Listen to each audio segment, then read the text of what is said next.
खराब स्थिति के आने का, उस मनुष्य के आने का वेट मत करो। आपको पहले ही पता चल जाता है कि मेरी अगले महीने स्थिति नहीं है। 2 महीने पहले पता चलता है कि मैं अभी EMI नहीं पे कर पाऊंगा। अब आप इंतजार करते रहते हो कि 3 EMI बाउंस हो जाए। 3 EMI का मतलब 90 दिन, 90 दिन के बाद वो हो जाएगा NPA। जब आपको पता है 2 महीने बाद मैं EMI नहीं दे पाऊंगा, तो अभी बैंक में जब आप EMI भर रहे हो तब बैंक में जाकर के लेटर दो कि साहब मेरी स्थिति आज वैसी नहीं है जब मैंने लोन लिया था, जब जैसी स्थिति थी। अगले 2 महीने बाद मैं EMI नहीं भर पाऊंगा, अब मुझे कोई विकल्प दिया जाए। बैंक क्या क्या विकल्प दे सकता है? बैंक 3 विकल्प दे सकता है। पहला विकल्प होता है आपको कुछ समय दे दे, 6 महीने का, 1 साल का, 2 साल तक का बैंक को समय देने का अधिकार है अगर आपकी स्थिति खराब हो जाती है। कई लोगों ने बताया घर में जो कमाने वाला था वही एक्सपायर कर गया, अब कहाँ से EMI देगा? बैंक को पता ही नहीं है स्थिति खराब है इतनी। आप फोन नहीं उठा रहे, आप उनके लेटर के जवाब नहीं दे रहे। आप बैंक को पहले ही बता दो कि भाई मेरी स्थिति खराब हो सकती है, अब मैं नहीं पे कर पाऊंगा, मुझे समय दे। या तो बैंक समय दे देगा, समय नहीं देगा तो बैंक दूसरा क्या कर सकता है? लोन रीस्ट्रक्चर कर सकता है। रीस्ट्रक्चरिंग क्या होती है? आपकी EMI को कम कर देगा। आपका तो मेरी सैलरी थी 50,000 रुपये महीना, मैं 30,000 रुपये महीना EMI भर पा रहा था आराम से। अब मेरी नौकरी छूट गई, या मेरी नौकरी नहीं है, या मेरी नौकरी की मेरी सैलरी कम हो गई, 25,000 रह गई, मैं 30,000 की EMI नहीं पे कर सकता। तो बैंक से रिक्वेस्ट करो कि मेरी EMI को उस रेंज में 15,000, 12,000 जितनी आप कर सकते हो उतनी रेंज में ले लेगा। इसको रीस्ट्रक्चरिंग बोलते हैं। रीसेटलमेंट कर सकता है, रीफाइनेंस कर सकता है, पुराना लोन क्लियर करके नया लोन दे सकता है आपको। आपकी EMI अब नई वाली जो बनेगी वो कम बन सकती है। एक लीन पीरियड होता है। लीन पीरियड मतलब जिसमें आपको EMI या इंटरेस्ट पे नहीं करना, ऐसा भी लीन पीरियड लिया जा सकता है 6 महीने से लेकर के 2 साल तक का। बैंक से जाकर के बात करो कि मेरी स्थिति खराब है, और जेन्युइन जो स्थिति है वो बताना। और बैंक से कुछ भी कम्युनिकेशन करो, बार बार बोल रहा हूं, बैंक से रिटर्न कम्युनिकेशन करो। बैंक क्या करता है आपको? जब भी कोई कम्युनिकेशन करता है नोटिस भेजता है। क्यों भेजता है? बैंक पागल है क्या? बैंक इसलिए भेजता है कि जब आप इन नोटिस के जवाब नहीं दोगे आप डिफॉल्टर हो जाओगे। उसके पास 5 नोटिस होंगे, वो कोर्ट में जाएगा, देखो जी हमने तो इतनी बार इनको बताया था। अच्छा तुम्हारे पास 10 होंगे तो जज तुम्हारी बात मानेगा कि देखो जी मैंने बैंक को बताया था मेरा व्यापार बंद हो गया है, मैंने बैंक को बताया था मेरी EMI नहीं दे पाऊंगा, मैंने बैंक को बताया था मेरा लोन रीस्ट्रक्चर कर दो, मैंने बैंक को बताया था मेरी EMI कम कर दो, मैंने बैंक को बताया था मेरे घर में कोई बीमार हो गया है, मैंने बैंक को बताया था कि मेरी स्थिति खराब हो रही है। बैंक को कोई सपना नहीं आएगा कि आपकी स्थिति आज खराब है, बताना पड़ेगा। अगर बताओगे तो बैंक आपकी बात सुनेगा। अभी गाड़ी में भी हम आ रहे थे तो एक व्यक्ति को बताया गया, उसने जाके बैंक में बात की, EMI जा रही है उसने कहा जी मैं अगले महीने से पे नहीं कर पाऊंगा, मुझे कम से कम 2 साल का समय दे दो। बैंक ने कहा 2 साल का समय नहीं मिलेगा आपको, मैक्सिमम मैं 6 महीने का समय दे सकता हूँ। और वो कह रहा सर क्या करना है? मैंने 6 महीने मिल गए ना, पहले 6 महीने का ले लें। 6 महीने में जब 5 महीने हो जाए फिर जाकर के एप्लीकेशन लगाओ कि मेरी स्थिति अभी भी ठीक नहीं हुई। अगर नहीं हुई, अगर ठीक हो जाए, ऊपर वाला करे, कोई काम चल जाए, कुछ हो जाए तो भरना शुरू कर दो। लगातार 3 इंस्टॉलमेंट बाउंस मत होने देना, क्योंकि अगर लगातार 3 इंस्टॉलमेंट बाउंस हो जाती है तो उसको NPA डिक्लेयर किया जा सकता है। ऑल्दो बैंक इतनी जल्दी NPA नहीं करता। कारण क्या है? सारे बैंक शेयर मार्केट में लिस्टेड है, और अगर किसी बैंक का NPA 18-20% से ज्यादा दिखने लगेगा तो उसके शेयर की वैल्यू कम हो जाएगी। तो इसलिए जल्दी से बैंक भी NPA डिक्लेयर नहीं करता। लेकिन लगातार 3 इंस्टॉलमेंट 90 दिन तक अगर आपके अकाउंट में कोई ट्रांजेक्शन नहीं होती है तो ये माना जाएगा कि आप डिफॉल्टर हैं। तो इसका इलाज क्या है? मान लो आपकी EMI है 20,000 रुपये महीने की, आप क्या करो 5,000 रुपये डाल दो। अभी क्या होगा? ट्रांजेक्शन हो गया अकाउंट में, और अपने अकाउंट में नहीं डालनी, लोन अकाउंट में डालनी है। हर एक का लोन अकाउंट नंबर अलग होता है और पर्सनल अकाउंट अलग होता है। आप क्या करते हो? आपके लोन अपने अकाउंट से ही किस्त कटती है, तो आप अपने अकाउंट में पैसा डालो, अपने में मत डालो। अगर पूरी किस्त डालनी है तो अपने में डालो, अगर पार्ट पेमेंट डालनी है तो लोन अकाउंट में डालो। अब क्या होगा? उनकी स्टेटमेंट में आ जाएगा किसी ने 5,000 रुपये डाले। अब अगर कल को कोर्ट जाएगा बैंक कि आप डिफॉल्टर हो तो आप दिखा सकते हो, देखो जी अगर मैं डिफॉल्टर होता। अभी मेरी भी 3 किस्तें टूट चुकी हैं, मुझे फोन आ रहा है बार-बार। 3 नहीं टूटनी चाहिए थी, अगर टूट गई तो 10 तारीख को तीसरी किस्त भी हो गई, नहीं भर पाया। हाँ अभी टूट गई, फोन आ रहा था। तो बाद में बता देता हूँ। अगर NPA हो गया है तो इसका भी इलाज है। बैंक में जाओ, रिटर्न में एप्लीकेशन, ओरल नहीं, रिटर्न में दो कि मेरी 3 इंस्टॉलमेंट बाउंस हो गई है, ये रीजन है, आगे से मैं इसको कंटिन्यू करने की कोशिश करूंगा, मुझे इन 3 इंस्टॉलमेंट के लिए समय दे दिया। तो बैंक के पास ये भी अधिकार होता है कि वो 3 इंस्टॉलमेंट को ऐसे ही होल्ड रखे और आगे की कंटिन्यू कर दे। तो क्या होगा? आपका आगे का कंटिन्यू हो गया। अब 3 में जब थोड़ा सा पैसा है, थोड़ा थोड़ा करके 6 महीने साल भर में वो 3 क्लियर कर दो। फिर भी अगर 3 क्लियर नहीं होते तो कम से कम 1 जरूर क्लियर कर देना। 90 दिन डिफॉल्ट नहीं होना चाहिए एक फाइनेंशियल ईयर में। अभी जैसे अप्रैल 31 मार्च तक है फाइनेंशियल ईयर, इसमें नहीं होगा, अगले साल में फिर आपको 90 दिन का समय मिल जाएगा। तो बैंक से बात करो, कम्युनिकेट करो। अभी आपने ट्रेनिंग अटेंड कर ली होगी, मुझे नहीं मालूम करी कि नहीं करी, अटेंड करो। उसमें कर्जे से बाहर निकलने के 20 से ज्यादा तरीके बताए गए हैं। कोई ना कोई तरीका आपके काम जरूर आ जाएगा। आप अपने स्तर पर भी लड़ाई लड़ो, मैं भी लड़ रहा हूँ, साथ मिलकर के लड़ाई लड़ेंगे तभी सफलता मिल पाएगी। अगर आप ये सोचो खाली मैं करता रहूं और आप कुछ ना करो, ऐसे नहीं चलेगा। आपको 3 काम करने हैं इस लड़ाई को सफल बनाने में। सबसे पहला तो अपना फॉर्म भरो और अपने आसपास ऐसे जो परेशान लोग हैं उनका फॉर्म भरो, क्योंकि आज नहीं तो कल वित्त मंत्रालय बुलाएगा, श्योर हो गया। जब 25,000 फॉर्म भेजे थे ना तो सरकार इसको सीरियसली नहीं ले रही थी। जब ये फॉर्म 50,000 हुए तो सरकार पे थोड़ा सा दबाव पड़ना शुरू हो गया, कुछ हो रहा है भाई। जब 1 लाख हुए तो हलचल ज्यादा हुई, 1.5 लाख हुए तो और ज्यादा दहशत होनी शुरू हुई। अभी 2 लाख होने वाले हैं। 1,75,000 ज्यादा फॉर्म हो गए। अब सरकार को ये समझ में नहीं आ रहा कि इनसे बात नहीं करेंगे तो ये संख्या बढ़ती जा रही है, और बात करेंगे तो फंसेंगे। वैसे आपके लिए मैं जल्दी सुप्रीम कोर्ट में भी एक PIL लगाने जा रहा हूं, और उस PIL में सिर्फ एक ही बात पूछ रहे हैं, क्या सरकार अमीरों की तरह आम इंसान का कर्जा माफ करेगी या नहीं करेगी? हाँ या ना में जवाब दे दे। लेकिन मुझे मालूम है ये सवाल इतना आसान नहीं है, क्योंकि हाँ कहते हैं तो फंस जाएंगे, ना कहते हैं तो भी फंस जाएंगे। कई लोग मुझसे पूछ रहे सरकार जवाब क्यों नहीं दे रही? सरकार जवाब क्या दे? सरकार क्या जवाब दे कि मैं आम इंसान का लोन माफ नहीं कर रहा या कर रहा हूं? सरकार को क्या बोलना चाहिए? अगर बोले कि कर रहे हूं तो जिन अमीरों ने सरकार को पैसे दिए हैं वो कहेंगे भाई हमने पैसे दिए थे, तुम्हारी सरकार हमने बनवाई, लोन हमारा माफ करना था कि गरीबों का माफ करना था? और अगर कहें कि नहीं कर रहा तो जी गरीबों ने वोट किया है, वो कहे अच्छा बेटे। और सरकार को एक और डर है, वैसे तो रिकॉर्ड हो रहा है लेकिन मैं बता देता हूँ, सरकार को ये डर है कि किसानों की तरह अगर ये लोग आके बैठ गए तो फिर क्या होगा, क्योंकि एक बार बेइज्जती हो चुकी है। वैसे हमारी कोई लड़ाई नहीं है किसी सरकार से, किसी नेता से, लेकिन उन्हें तो ये लग रहा है कि भैया जनता परेशान है।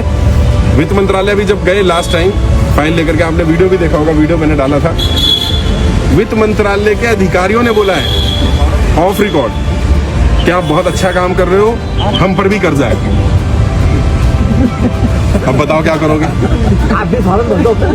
कह रहे हम पर भी कर्जा है, आप अच्छा काम कर रहे हो। यहाँ भी कई सरकारी एम्प्लॉय आए, भाई क्या करता है, सरकारी में सैलरी कम होती है तो थोड़ा बहुत इधर उधर से लोन लेके वो कुछ व्यापार कर लेता है, काम धंधा कर लेता है, और इसमें कोई बुराई भी नहीं है।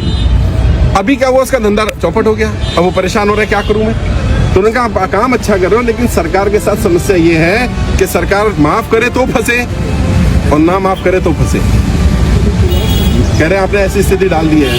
तो भैया मेरा तो मानना एक ही है, सरकार में बैठे कुछ लोग ये कह रहे थे कि लोग परेशान नहीं है। अभी 3-4 दिन पहले वित्त मंत्रालय का स्टेटमेंट आया कि अब कोरोना की आपदा से लोग उबर चुके। मैंने उनसे एक ही बात बोली कि आप आके मेरे साथ देखो तो सही, अब ज्यादा दिक्कत आ रही है। उस समय तो लोगों ने अपना पैसा कहीं से उधार लेके, यहाँ से लेके, वहां से लेके कोरोना का टाइम निकाल दिया, लेकिन कभी तो देना पड़ेगा ना। आज दिक्कत आनी शुरू हुई और बहुत सारे लोगों ने सुसाइड किया है। ऐसा कोई गलत कदम मत उठाइए, क्योंकि अगर आप ही नहीं बचे तो लड़ाई लड़ूंगा किसके लिए? भाई मेरे ऊपर कर्जा नहीं है, मेरी टीम पर, इन पर कर्जा नहीं है, संजय जी पर कर्जा नहीं है, मधु मैडम पर कर्जा नहीं है, राहुल जी पर कर्जा नहीं है, जो लोग हमारी टीम में जुड़े किसी पर कोई कर्जा नहीं है। मैं लड़ाई लड़ रहा हूँ आप लोगों की, जनता की। आप ही नहीं बचेंगे तो फिर लड़ूंगा किसके लिए भाई? दूसरा काम क्या करना है, संगठित होना पड़ेगा। अभी जैसे एक बहन आई, उनको घर से निकाल दिया गया, कमाई का कोई साधन नहीं है, उनके मकान की कीमत 16 लाख रुपए वो बता रही है और 6 लाख 7 लाख रुपए मकान बेच दिया गया। यार इस तरह का फ्रॉड मत करो लोगों के साथ। कैसे कैसे घर बनता है, लोगों को शर्म नहीं आती है कि बैंक उनका घर छीन ले। कम से कम जितनी कीमत का है उतनी कीमत में बेच दो। अभी मैं वेस्ट बंगाल गया, 80 साल के बुजुर्ग आए, मेरे पैरों में पड़ के रोने लगे। कहते सर मैंने पोल्ट्री फार्म के लिए लोन लिया था, 4.5 करोड़ रुपए का मेरे ऊपर लोन है, 15 करोड़ रुपए मेरी वैल्यू है प्रॉपर्टी की, बैंक ने 3.5 करोड़ में बेच दी। बताइए, कह रहे मेरे ऊपर 1 करोड़ रुपए और निकाल दिया और मेरा घर भी बेच दिया। मतलब कितनी बदमाशी यार। अभी मैं महाराज गया था, आपने देखा होगा, मैं नासिक में एक बहन आई, वो कहती है कि मेरे पति एक्सपायर कर गए, उनका लोन इंश्योर्ड था, क्योंकि जब भी बैंक लोन देता है तो क्या कहता है, आपका लोन इंश्योरेंस होना पड़ेगा, बिना इंश्योरेंस के नहीं देंगे। जब वो एक्सपायर हो गए तो किस्त लेने आ गए। तो मैंने कहा कि भाई, उस लेडी ने कहा कि भाई, मैंने बताया उनको कि मेरे पति का तो लोन इंश्योर्ड था। कहते नहीं जी, लोन इंश्योर्ड नहीं था उनका, वो तो इंश्योरेंस इसलिए लिया जाता है, इंश्योरेंस का अमाउंट, ताकि लोन की सेफ्टी रहे, बंदे का इंश्योरेंस नहीं है। क्या सेंस है यार, मतलब मूर्ख बनाया जा रहा है। अगर लोन दिया है और जब ये बोल के दिया इंश्योर्ड है, तो इंश्योर्ड का मतलब बंदा क्या सोचता है कि अगर मुझे कुछ हो गया तो मेरे बच्चों को लोन नहीं भरना पड़ेगा। लेकिन बाद में बताया जाता है कि जी अभी पंजाब में क्या हमें बताया कि आधा लोन इंश्योर्ड है। अब आधा कौन इंश्योर्ड कर रहे थे भाई? तो मिस सेलिंग हो रही है, बहुत ज्यादा गलत किया गया है। प्रॉब्लम ये थी कि जनता की बात कोई उठा ही नहीं रहा था। यहाँ भी कल मैं नोएडा में था, लोगों ने कहा सर सबसे बड़ा काम आपने पता क्या किया? मुझे लग रहा था मैं ही कर्जे में हूँ। जब यहाँ के इतने लोगों से मिला, मैंने कहा भाई मैं अकेला नहीं हूँ। हिम्मत बन गई कि यार इतने सारे लोग हैं और हम साथ मिलकर के लड़ाई लड़ लेंगे। मैं आपकी लड़ाई तभी लड़ पाऊंगा जब आप अपनी लड़ाई लड़ने को तैयार होगे। किसी के साथ बदतमीजी मत करना। हम तभी सफल हो पाएंगे जब हमारी तरफ से कोई गाली गलौज बदतमीजी ना हो। लेकिन अगर कोई तुम्हें गाली गलौज कर रहा है, बदतमीजी कर रहा है, मिसबिहेव कर रहा है, उसकी रिकॉर्डिंग कर लो। और आपका भाई इतना कमजोर नहीं है, अगर हम उस रिकॉर्डिंग हमें मिल जाएगी, हम उस पर एक्शन लेंगे। अभी कई एनबीएफसी कंपनीज बंद कराई गई है, कई रिकवरी एजेंट को पकड़ा गया है। मैंने रिकवरी एजेंट पे वीडियो भी डाली थी। 90% रिकवरी एजेंट नकली है, फर्जी है। जब भी आए उसका आई कार्ड चेक करो। आपने कोई गुनाह थोड़ी कर दिया यार।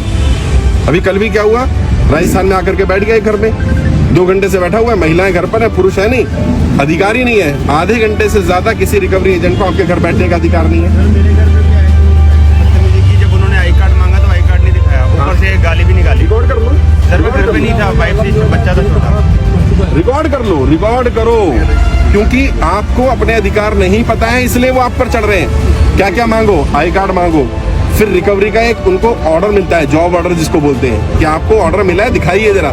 वो पेपर होना जरूरी है, प्लस उनके पास डीआरए का लाइसेंस या सर्टिफिकेट होना जरूरी है। डीआरए का जिसके पास सर्टिफिकेट होगा वो गाली गलौज कर ही नहीं सकता, क्योंकि उनकी ट्रेनिंग में पहली चीज ये सिखाई जाती है कि आपने सर या मैडम कहकर बात करनी है। आप गाली गलौज नहीं कर सकते, यानी जो गाली गलौज कर रहा है वो नकली है। रिकॉर्डिंग करो उसकी कंप्लेंट करो। जब तुम्हें अपने अधिकार पता चलेंगे तो बदतमीजी करना बंद कर देंगे। फिर भी मेरे से कोई भी मदद चाहिए, मैंने जैसे कहा मैं सुप्रीम कोर्ट तक जाने की कोशिश कर रहा हूँ आप लोगों के लिए, जहां तक हो सकेगा लेकर जाएंगे।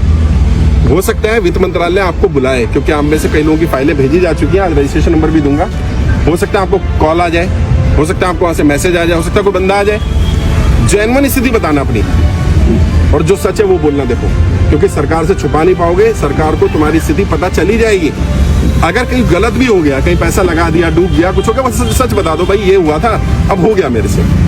उसमें क्या होगा, सरकार जितना हो पाएगा मदद करे। एक और आखिरी चीज, कई लोग कल भी सवाल कर रहे थे और ये सबके सवाल है कि सर मेरा प्राइवेट फाइनेंसर का पैसा है या मेरा रिश्तेदार से लिया है। मैंने किसी अपने साले से ले लिया, जीजाजी से ले लिया, जान पहचान में ले लिया, अब उनका लोन का क्या होगा? तो लोन माफी का प्रोसीजर समझ लो। 2 बार लोन माफ हुआ है किसानों का, एक बार 1990 में हुआ, एक बार 2008 में हुआ। लोन माफी का प्रोसीजर क्या है? मान लो इनसे मैंने पैसा लिया, मेरा लोन माफ कर दिया सरकार ने, इनके पैसे का क्या होगा? क्या इनका पैसा डूब जाएगा? और अगर इनका पैसा डूब गया तो फिर तो हमने एक को बचाने के लिए एक को मरवा दिया। जिस साहूकार से, जिस रिश्तेदार से, जिस जानकार से आपने पैसा लिया और उसका पैसा डूब गया, तो उसका भी तो परिवार है यार, उसने जरूरत में हमारी मदद करी थी भाई। तो ऐसा तो नहीं होना चाहिए। तो सरकार का नियम क्या है? जिसने पैसा लिया होगा और जिससे लिया होगा, दोनों को बुला लेगी सरकार। मैंने इनसे लिया, इन्हें भी बुलाएगी, मुझे भी बुलाएगी। इनसे पूछिए कितना दिया था, मुझसे पूछिए कितना लिया था, मैं बताऊंगा जी 2 लाख रुपए लिया था, वो बताएंगे आज 2 लाख रुपए दिया था। अच्छा, रेट ऑफ इंटरेस्ट क्या था? वो बताएंगे जी 2% था, क्योंकि 2% से ज्यादा रेट ऑफ इंटरेस्ट नहीं ले सकते। अगर कोई 10 ले रहा है तो क्या होगा? आपने अगर साबित कर दिया उसने 10 लिया है, तो 2% से ऊपर जितना दिया होगा वो सारा मूल में से कट जाएगा। टेंशन नहीं खत्म, टेंशन नहीं खत्म, टेंशन नहीं खत्म, कुछ नहीं करना। सरकार के पास सारे नियम है। अगर मान लो आपसे 10% लिया, 2 साल हमने पैसा पे करा, अब पता चला आपने जितना लिया था उससे ज्यादा दे दिया, अब सरकार उनको बुलाएगी, भैया एक मिनट, मैं एक्सप्लेन कर दूं, फिर सवाल भी ले लूंगा। अब सरकार उनको बोलेगी भैया तूने 2% से ऊपर लिया है, ये जायज नहीं है। और कौन लोन दे सकता है? जिसके पास एनबीएफसी का लाइसेंस हो, अदरवाइज वो लैंडिंग कर ही नहीं सकता। अगर लाइसेंस नहीं है तो भी दिक्कत आएगी उसको। फिर भी अगर वो साबित कर देता है कि मैंने 2 लाख रुपए दिया था और मैंने 2 लाख लिया था और ब्याज कम था, 2% के आसपास था, तो इनका पैसा सरकार दे देगी 2 लाख रुपए और मेरा माफ हो जाए। अगर जेन्युइन केस होगा तो होगा। अगर कोई कहता है कि किसी ने झूठा लगा दिया जी, तो सरकार के पास सारे प्रूफ होते हैं। सरकार की एजेंसियां इतनी कमजोर नहीं है। हम यहाँ आए हैं तो आपको पता नहीं है, इंटेलिजेंस को रिपोर्ट है कि मैं यहाँ हूँ। मैं कल नोएडा था तो मुझसे पहले इंटेलिजेंस के लोग वहाँ पहुँच गए थे, वो रिपोर्ट देके जाते कितने लोग आ रहे हैं, कहाँ मिल रहे हैं। हमें कोई दिक्कत नहीं, हम कोई गुनाह तो कर नहीं रहे, खुल करके सामने बात रख रहे हैं। किसी को 1 रुपया भी नहीं देना है। मैंने बार बार बोला ये अभियान पूरी तरह निःशुल्क है और तुम में से भी किसी ने किसी से 1 रुपया नहीं लेना जिससे फॉर्म भरवाओगे। कई लोग क्या कर रहे हैं, फॉर्म भरवाने नाम पे 10 रुपए ले रहे हैं, 5 रुपए ले रहे हैं। देखो 10-5 रुपए से कुछ होता नहीं है, लेकिन एक तो तुम्हारी भी नीयत खराब होगी, प्लस सामने वाले को गलत मैसेज जाएगा। यार बदनाम मत करो, कि इतना पवित्र काम हो रहा है और इससे बड़ा पुण्य का काम नहीं है। 10,000 से ज्यादा लोगों को हम सुसाइड करने से बचा चुके हैं। सोचिए, कल भी एक व्यक्ति आया, उन्होंने कहा सर मैंने और मेरी पत्नी ने डेट तय कर ली थी कि हम 13 सितंबर को मर जाएंगे। कह रहे 9 सितंबर को मैंने आपकी वीडियो देखी तो मुझे हिम्मत मिली कि नहीं यार, कोई व्यक्ति है जो हमारे लिए लड़ाई लड़ रहा है। कह रहे मैंने फॉर्म भरा, मैंने आपकी ट्रेनिंग अटेंड करी, अब मुझे कम से इतनी तो अकल आ गई कि अब मैं मरूंगा तो नहीं। भाई गलती करी दूसरे ने, सजा दे दो अपने आप को। ये क्या यार मूर्खता है। तो आपने थोड़ी कर्जे में अपने आप को डाला। और ईमानदारी से बताना, जितने भी लोग हो, क्या कोई इच्छा से चाहते हो किसी का पैसा मार लो? नहीं। हर कोई पे करना चाहता है। प्रॉब्लम क्या है? और पे कर रहे थे, समय दे दो। कोरोना की वजह से नहीं कर पाए। मैं क्या कह रहा हूँ भाई, जिनका लोन माफ हो सकता है उनका माफ कर दो, जिनका माफ नहीं हो सकता 2 साल का समय दे दो। ना इंटरेस्ट लगेगा, ना पेनल्टी लगेगी, ना कुछ लगेगा। 2 साल का, 2 साल में अपने आप स्थिति ठीक कर लेगा। बिल्कुल। और मुझे उम्मीद है सरकार अब हमारी बात सुनेगी, क्योंकि सरकार को भी अब समझ में आ गया कि एक समस्या गंभीर है। जैसे मैंने कहा, जब 25,000 थे तो नहीं सुन रही थी, अभी 2 लाख होने वाले तो सुन रही है। सोचो जिस दिन 20 लाख होंगे, जिस दिन 1 करोड़ होंगे, आज नहीं तो कल सरकार को कर्जा माफ करना पड़ेगा। तब तक आपके पास एक ही विकल्प है कि आप बैंक में जाकर के समय ले लो। अगर बैंक समय नहीं देता, लेटर लिख करके दे दो, बस इतना ही काम हो गया। अब EMI नहीं भी भरोगे अगर वो लेटर नहीं लेते हैं, इसीलिए हाँ, ये भी एक प्रॉब्लम आ रही है। बैंक वाले लेटर नहीं ले रहे। वैसे तो ये अधिकार है आपका, क्योंकि बैंक ने कोई लेटर भेजा तो बैंक का आप रिसीव करते हो, तो बैंक को लेना चाहिए, फिर भी नहीं ले रहा। कोई बात नहीं, बैंक की ब्रांच का एड्रेस है, स्पीड पोस्ट करा करके उसकी रसीद रख लो। स्पीड पोस्ट पे रसीद मिलती है। अब जब कोर्ट में जाएगा, आपके पास लेटर की कॉपी होगी, स्पीड पोस्ट की रसीद होगी, जज साहब को दिखाना, जज साहब इस डेट को मैंने भेजा था और मैं जब बैंक गया था इन्होंने लिया भी नहीं था। और जब मैनेजर मना करे लेने को, तो उसको बोलना लिख कर दे कि मैं नहीं ले रहा। डरना नहीं है। सरकारी वाला तो ले ही लेगा, क्योंकि उसको पता है मेरी नौकरी चली जाएगी। प्राइवेट वाले थोड़े नखरे करते हैं, ये लेटर नहीं ले रहे। उसको बोलो देखो आप नहीं लोगे, उसको बोल देना आप नहीं लोगे, मैं स्पीड पोस्ट कराऊंगा, आपके पास लेटर पहुंच जाएगा, मेरे पास रसीद आ जाएगी। लेना तो आपको पड़ेगा ही, बेहतर है अभी ले लो। क्यों मेरे भी 25 रुपए खराब कर रहे हो? जब उसे पता चलेगा कि तुम्हें पता है अपने अधिकार, तो ले लेगा। और उसको बोलो कि इस पर रिसीविंग करके दे दो कि मैंने लेटर दिया था, बस इतना ही काफी है। सरेंडर कर दो, आपने फ्लैट लिया, सरेंडर कर दो। हाँ कोई बात नहीं। अब किसकी प्रॉपर्टी का लोन हो सकता है, गोल्ड का लोन हो सकता है, गाड़ी का लोन हो सकता है, तो वो क्या कहते हैं, 3 किस्तें बाउंस होने के बाद वो कहते हैं भैया अब आपका NPA होने वाला है, आप सरेंडर कर दो, नहीं तो हम कब्जे की प्रक्रिया शुरू करें। वो कर सकते हैं, उन्हें अधिकार है। मैंने इसलिए कहा कि 3 किस्तें बाउंस मत होने दो बस। फिर भी अगर हो जाती है तो आप सेटलमेंट के लिए टाइम मांग लो। बैंक से कोई भी कम्युनिकेशन बंद मत करना। फोन आते हैं, फोन नहीं उठाना, मिलना नहीं, नोटिस का जवाब नहीं देना, इससे पता चलता है आप डिफॉल्टर। बेहतर ये रहेगा कि आप फोन भी उठाओ, बात भी करो, बैंक भी जाओ, मिलो भी, अपनी बात करते रहो, तो वो समय देता रहेगा। एक्चुअल में हमें करना क्या है, सीधी सी बात है, हमें इतना समय ले लेना है जितने दिन में वित्त मंत्रालय से जवाब आ जाए। आज मैं आपको रजिस्ट्रेशन नंबर आपका दे दूंगा, अब आपका हाथ और मजबूत हो जाएंगे। आप बताओ मेरा ये फाइल नंबर, मैं आपको जो दे रहा हूँ फाइल नंबर दे रहा हूँ। वित्त मंत्रालय में सभी की फाइलें भेजी गई हैं, उनका एक रजिस्ट्रेशन नंबर यूनिक तैयार किया गया है। वो रजिस्ट्रेशन नंबर लेकर के जाओ और बैंक को बोलना कि ये मेरा फाइल नंबर है, वित्त मंत्रालय में मैंने फाइल भेजी हुई है, मैं कर्जा मुक्ति अभियान से जुड़ा हूँ, कम से कम मुझे 1 साल का समय दे दो। 1 साल का समय सब मांगो। किसी को लग रहा है कि 1 साल का नहीं देगा तो भी मांगो, अपनी तरफ से मत सोचो कितना देगा नहीं देगा। घबराना नहीं है, डरना नहीं है, लड़ेंगे और सफल होंगे। मुझे पूरा विश्वास है कि सरकार जनता की बात सुनेगी। जनता की बस संख्या बल दिख जाए उसे। अभी वो दिख नहीं रहा था ना, अब दिखने लगा। अब उन्हें ये भी डर है कि ग्राउंड पे मिल रहा है। अभी मैं वेस्ट बंगाल होकर के आया, अभी मैं महाराष्ट्र होकर के आया, पंजाब होकर के आ गया, मैं गुजरात हो आया हूँ, अभी मैं मध्य प्रदेश जाने वाला हूँ, राजस्थान जाने वाला हूँ, यूपी होकर के आया हूँ। मैं देश के हर राज्य में जा रहा हूँ, हर डिस्ट्रिक्ट में जा रहा हूँ। और आप हैरान होंगे जान करके, कई कई जगह तो 500-500 हजार लोग आ रहे हैं। महाराष्ट्र में एक गाँव में क्या, पूरा गाँव कर्जे में, आप वीडियो देखना, वो 650 लोग थे जिन्होंने फॉर्म भरा, एक ही गाँव के। वो कह रहे साहब किसान क्रेडिट कार्ड के नाम पे हमें लोन दे दिया, अब हमारी फसल खराब हो गई है, बैंक वाला सुन नहीं रहा, कह रहे हैं हम तो फसल जब्ती कर लेंगे, आपकी जमीन जब्ती कर लेंगे। ऐसी बदमाशी नहीं चलेगी। बैंक वालों को भी समझना चाहिए कि आज स्थिति खराब है, और आप अपना एक और काम कर लो, जो भी आपकी स्थिति हुई है उसको विस्तार से लिख कर रखो। कल को पुराना ना करें आपको कुछ हो जाए, कल को वित्त मंत्रालय बुला ले तो मंत्री के पास समय नहीं होता इतना, 1 मिनट का समय भी नहीं देंगे, वो कहेंगे तुरंत बताइए क्या है, आपका कुछ है ही नहीं लिखा हुआ, अपनी पूरी व्यथा लिख दो। जी मैं ऐसा व्यापार कर रहा था, ये कर रहा था, वो कर रहा था, नोटबंदी आई, इससे ये दिक्कत आई, जीएसटी आई, जो भी दिक्कत आई, लॉकडाउन लगा उस दिन से मेरे पास ये दिक्कत आई, उससे पहले मैं भर पा रहा था, ये हो रहा था, वो हो रहा था, अब नहीं कर पा रहा हूँ। अब वित्त मंत्रालय क्या करेगा, आपकी फाइल निकलवाएगा, इनकम टैक्स की फाइल, बाकी फाइलें, किसने पहले कितना रिटर्न भरा है, बाद में कितना भरा है, सामने आ जाएगा। अगर मानो उससे पहले आपकी EMI सही जा रही थी, लॉकडाउन के बाद दिक्कत आई, तो सरकार को पता चले ना लॉकडाउन से दिक्कत आई है, कुछ नहीं छुपेगा। जो जेन्युइन है भैया, कई लोग यहाँ फ्रॉडी भी घुस गए हैं, ऐसी कर्जा मुक्ति के नाम पे फ्रॉड कर रहे हैं, पैसा मांग रहे हैं, 2000 रुपए दे दो मैं लोन माफ कर दूं। भैया कोई ऐसे पैसे लेके लोन माफ नहीं कर सकता, और मैंने बार बार कहा है, फिर कह रहा हूँ, किसी को 1 रुपया भी नहीं देना। अगर कोई मेरे नाम से, मेरी टीम के नाम से पैसा मांगे, तुरंत पुलिस में कंप्लेंट कर दो, तुरंत।